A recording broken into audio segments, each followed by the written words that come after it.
Reverend Jesse Jackson passed away at the age of 84, I believe. This is a person who I think a lot of people forget that unfortunately got associated way too often with the fake Reverend Al Sharpton, because any type of a pro-liberation Black movement is always going to be met with an immense amount of scrutiny, as it was particularly in the 1980s during the Reagan Revolution. And Reverend Jesse Jackson ran for president twice during the Reagan 80s, in 84 and in 88. And he had an incredible impact when he ran. But perhaps the most impactful component to him running for president of the United States was the fact that he stood firm with the people of Palestine. Did I tell you I saw him speak when he came to the University of Colorado in 1988?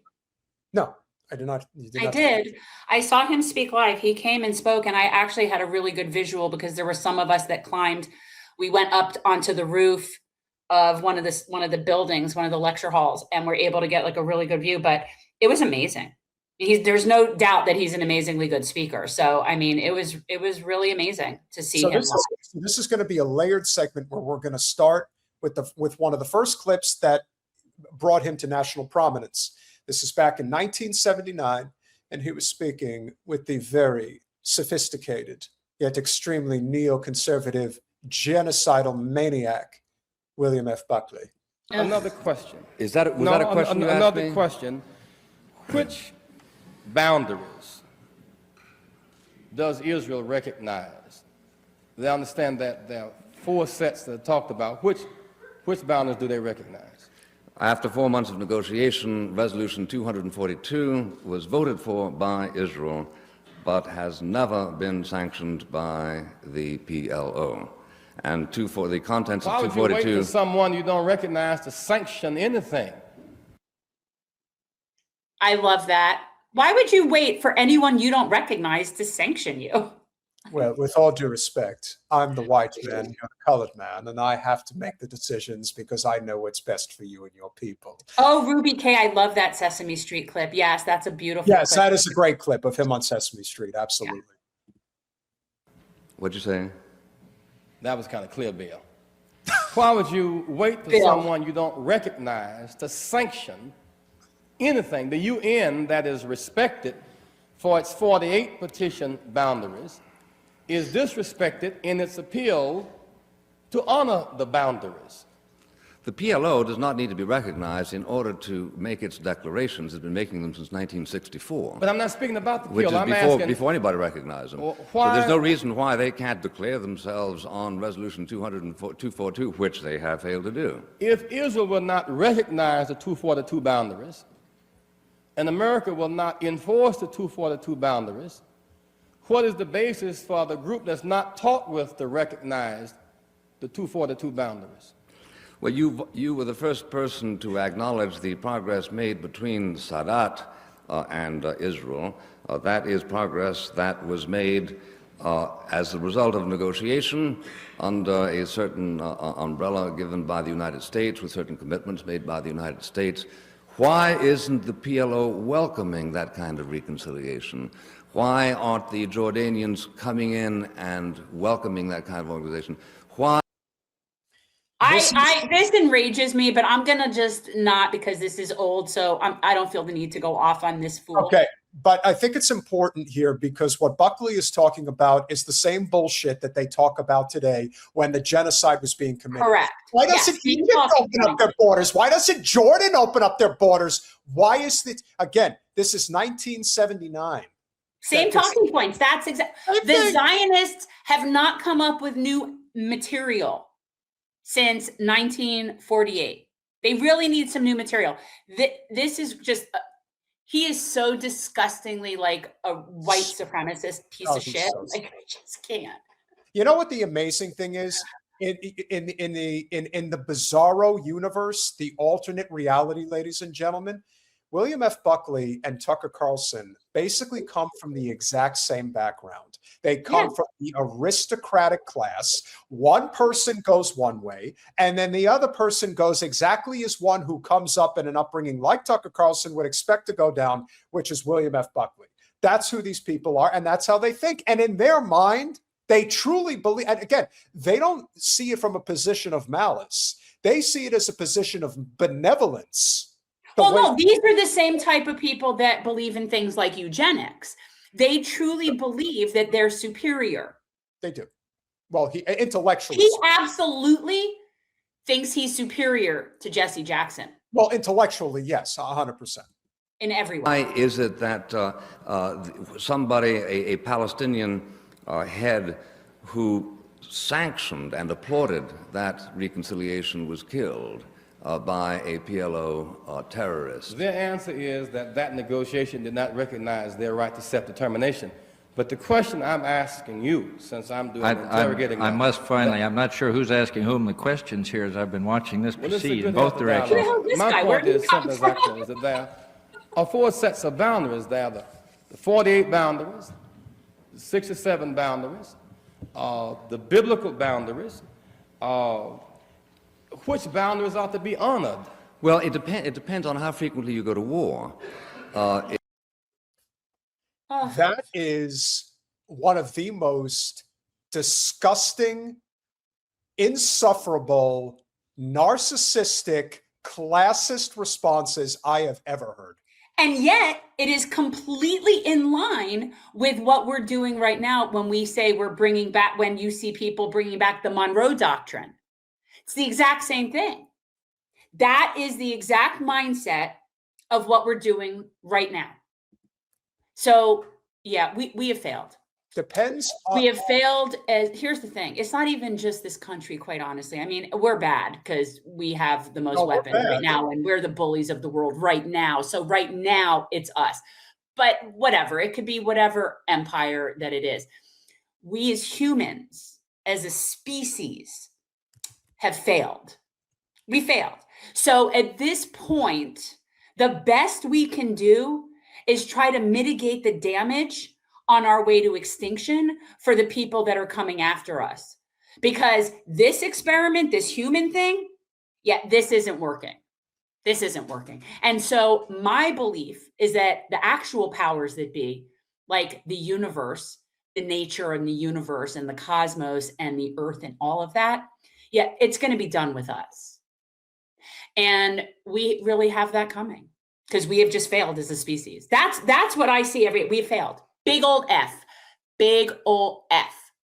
Now, it shouldn't come as any surprise. And one thing we like to do when these types of stories happen, especially anybody who stands for Palestinian liberation, when the Reverend passed 2 days ago, it became pretty clear that there was going to be varying degrees of storytelling coming from different perspectives. And I think it's always important to show what is considered the pro-Israel perspective versus everybody else's perspective that has a brain. So, Colin, could I please have the pro-Israel article? Are they going to talk about his reference to Hymietown? Because that's one of my favorites. Times of Israel, Reverend Jesse Jackson, U.S. civil rights icon with rocky ties to Jews, dies at 84. Protege of Martin Luther King Jr., he was standing right next to him when he was assassinated, led Black causes for decades and broke barriers as a presidential candidate. He also had to apologize for referring to New York City as Hymietown. And here's the thing. I remember when that happened, and I remembered all the people in my vicinity. Again, I grew up in a very insulated Jewish community, were so put off. They were everybody. And so, we were taught, well, he must be an anti-Semite. Totally. And of course, now, in retrospect, not only do I know that's not true, but I also think that that's funny. And quite honestly, whatever neighborhood he was referring to probably is Hymietown. My family was from Brooklyn Heights. And if somebody were to tell me they called it Hymietown, I'd be like, nah. They're the only people that are allowed there anyway. So, hey. Right. The African-American leader had rocky relations with the American Jewish community for much of his career due to his 1980s friendship with Nation of Islam leader Farrakhan and his description of New York City as Hymietown, for which he later apologized. His support for the Palestinian Liberation Organization also strained the relationship, though it improved over time. Jesse Louis Jackson was born October 8th, 1941 in Greenville, South Carolina, son of a high school student. You mean a high school? Oh, I see. Okay. So now they have to insult the fact of the typical black child that is born out of wedlock. The son of a high school student, Helen Burns, and Noah Lewis Robinson, a married man who lived next door. What the hell? Take the knife in. And again, I know this wasn't a secret. Clearly, that's public information and probably something that, everyone around him is aware of. But like, really? Really? Jackson was later adopted by Charles Henry Jackson, who married his mother. Let me tell you something. And you guys know, if you've been watching me for the past several years, I don't buy into everything's racist. I buy into very little is racist. Let me assure you that this paragraph right here, talking about Jesse Jackson, is bona fide racism in its purest form. They're basically saying he's a bastard child who needed to be adopted, and that's it. So now we got that out of the way. Meanwhile, my understanding, and I saw something within the past day or so about Jackson referencing his birth mother and where he came from. So I think it's something that he was proud of, you know what I mean? In a way this is not a slur, but that's what they're trying to do. Oh, they're trying to say it as a dig. Yeah, I don't think, they could say that if they want to. Well, Ruby K is right. They don't know how not to be racist because, again, it is a supremacist ideology that Zionist Jews believe in. That's just how they are. Arriving at the historically black College of North Carolina A&T in 1960, just months after students there launched sit-ins at a whites-only diner. Again, they're laying it on thick, baby. Jackson immersed himself in the blossoming civil rights movement. No, that's not a problem. That actually is good information to know that he went to a school that was active in the civil rights movement, and that's where he got into it. I mean, I don't think that was anything wrong with that particular statement. By 65, he joined the Voting Rights March with Dr. King, led Selma March, Montgomery, Alabama. King dispatched him to Chicago to launch Operation Breadbasket, a Southern Christian leadership conference effort to pressure companies to hire black workers. Jackson called his time with King a phenomenal 4 years of work. They say he was with King. He was standing next to King on April 4th, 1968, when the civil rights leader was slain at the Lorraine Motel in Memphis, Tennessee. Why was he in Memphis, Tennessee? Because he was standing with the labor movement. Yeah, we can't have black and whites of economic plight forming alliances. Right. MLK at that point was there for the trash collectors. Correct. Were on strike, I believe. Sanitation, baby. Sanitation workers were on strike. Keep scrolling, Colin. Wait, go back. I want to see the picture. Wow. God, look how young. Look at Jesse Jackson. Baby. He was a baby. Yeah. With his flair for the dramatic, Jackson wore a turtleneck he said was soaked with King's blood for 2 days, including at a King memorial service held by the Chicago City Council, where he said, "I come here with a heavy heart because of my chest is the stain of blood from Dr. King's head." I'm sure no one really had anything critical to say about Jackie Kennedy walking around with her pink coat on covered in Jack's brains and blood. She said, and I quote, let everyone see what they did. And we all know who they are. However, several King aides, including speechwriter Alfred Duckett, questioned whether Jackson could have gotten King's blood on his clothing. No, again, he was just standing right next to him when it happened, but of course, how could that have happened? There are no images of Jackson in pictures taken shortly after the assassination. Again, this is all digs at him.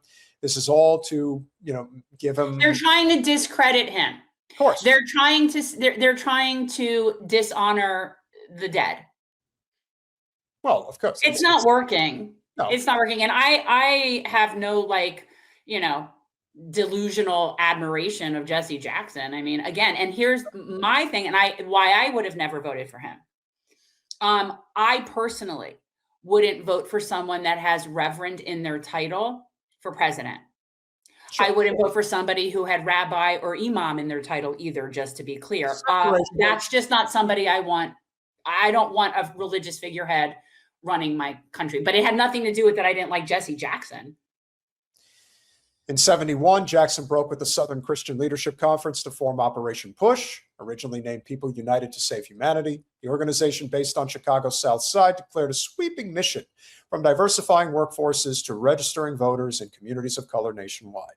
Jackson ran for president twice and did better than any black politician had before President Obama, winning 13 primaries and caucuses for the Democratic nomination in 1988, 4 years after his first failed attempt. Well, again, nobody was beating Reagan in 84.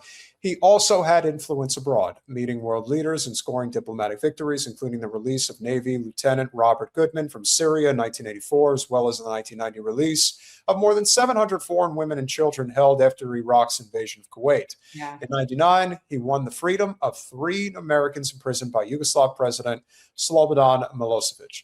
He's honestly, an extremely good diplomat. And this is that is someone who would have been like a really good Secretary of State. And you know what? If Bernie had won in 16 or 20, he probably would have had a diplomatic or a substantial post in the cabinet. Because the truth is that Jesse Jackson was extremely good at this. Yeah, he was. Infamously called New York City Hymietown, denied and then apologized. In January of 84, in what he thought was private remarks to a journalist, he referred to New York City as Hymietown, a derogatory reference to its large Jewish population. When the remarks were published in the Washington Post, the civil rights leader denied having made them and blamed a Jewish conspiracy for the controversy. He ultimately acknowledged the remarks and apologized in a New Hampshire synagogue. In later years, he attempted to mend the relationship and met with Jewish leaders and organizations. You know what I find very infuriating about that whole thing, about them going off on him about Hymietown and making such a big deal about that? I would suggest that the vast majority of the people that are creating an issue or created an issue about the Hymietown comment are people that would use the term Browntown or Schwarza every day of the week. You see what I'm saying? So he says Hymietown and an off color remark, whatever. And that's just, but every single one of those people, I guarantee you, has some sort of phrasing and usage in their history that is extremely derogatory to Black people. I can promise you that. They're bigots. So it's funny that they're focusing on his usage of a derogatory term when that's what only they're allowed to be bigots, Jen. They're sitting there behind the seat saying, can you believe what this Schwarza said about us? That's what they're saying.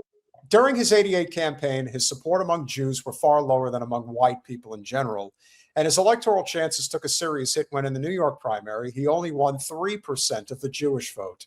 Yeah, there's more to it than just that. His platform advocated secure borders for Israel. About a decade earlier in 1979, he had visited the Jewish state where Prime Minister Menachem Begin refused to arrange any high-level... Menachem Begin, whatever. They're all the same to me. Refused to arrange any high-level meetings. In speeches throughout the trip, Jackson voiced support for the cause of Palestinian statehood, but opposition to acts of terrorism. Jackson did meet, however, with Palestinian Liberation Organization leader Yasser Arafat in Beirut. He continued to speak well of Arafat and met with him again several times in subsequent years, including in the West Bank. Now, let's flip it around and see what a positive article is written about, in this case, Al Jazeera. How Jesse Jackson helped empower U.S. Arabs and lift up the Palestinian cause. Arab American advocates eulogized Jackson as a civil rights giant who embraced their communities and defended Palestine. More than 40 years ago, U.S. civil rights leader Jesse Jackson called on the Democratic Party to open its doors and welcome the desperate, the damned, the disinherited, the disrespected, and the despised. This included Arab Americans and Palestinian rights supporters who have suffered for decades of racism, demonization, and marginalization. Advocates in those communities say that Jackson, who died Tuesday at the age of 84, helped elevate their voices over his decades-long career. I don't think there's a way to tell the Arab Americans' political empowerment story without understanding the path that Reverend Jackson created for us. That was from Maya Berry, executive director of the Arab American Institute. In 84, Jackson appointed Arab American activist James Zogby, and still writing, he actually gave a great eulogy of Jackson the other day, as one of his deputy campaign managers as he mounted a bid for the presidency. Well, they really did a great. You know what I also would say, Jen, in retrospect, I have a feeling if Jesse Jackson was the nominee in 1984, he would have won more than the state of Minnesota, which is what Walter Mondale won. Just saying. I think he would have done. Probably. He would have done infinitely better in the South. Mm-hmm. Zogby would later found the AAI. Jackson's campaign also actively courted Arab Americans and amplified calls for Palestinian self-determination in an era when unquestioning support for Israel was the default position in U.S. politics. Berry said Jackson always rejected pressure to disassociate from Arab Americans who view Palestine as a focal issue.